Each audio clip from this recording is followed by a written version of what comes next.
Bienvenue dans notre émission La puissance de la grâce. Le titre de la méditation est « Transformés par la contemplation ».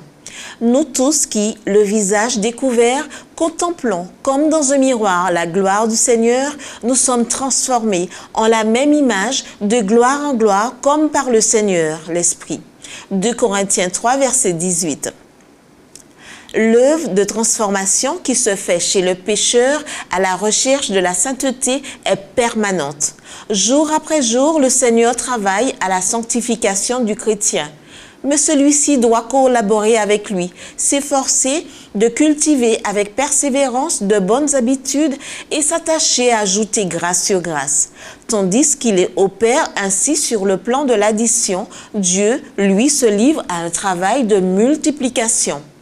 Notre Sauveur est toujours prêt à entendre les prières et à y répondre si elles sont formulées par un cœur contrit. Il faut abonder sa grâce et sa paix parmi ses fidèles. C'est joyeusement qu'il leur accorde les bénédictions qui leur sont nécessaires pour lutter contre le mal qui les assaille. Jean et Judas représentent tous ceux qui se disent serviteurs du Christ. Ces deux disciples avaient les mêmes occasions d'étudier et d'imiter le divin modèle. Tous les deux étaient en étroite relation avec Jésus et ils avaient le privilège d'entendre ses enseignements. Chacun d'eux possédait de graves défauts et chacun d'eux avait accès à la grâce divine qui transforme la vie. Mais tandis que l'un recevait en toute humilité les instructions du maître, l'autre montrait qu'il ne mettait pas la parole en pratique et n'en était qu'un seul auditeur. L'un mourait chaque jour à lui-même et dominant son péché, se sanctifiait par la vérité. L'autre résistait au pouvoir régénérateur de la grâce et, satisfaisant ses désirs égoïstes, était réduit en esclavage par Satan.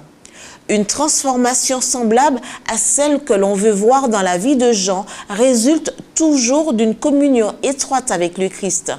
Il peut y avoir des défauts accusés dans le caractère, mais lorsqu'on devient un vrai disciple du Sauveur, la grâce divine régénère l'individu et le sanctifie.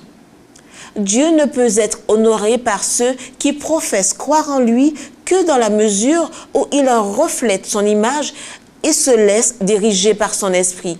Alors, comme témoins de leur Sauveur, ils feront connaître ce que la grâce a fait pour eux.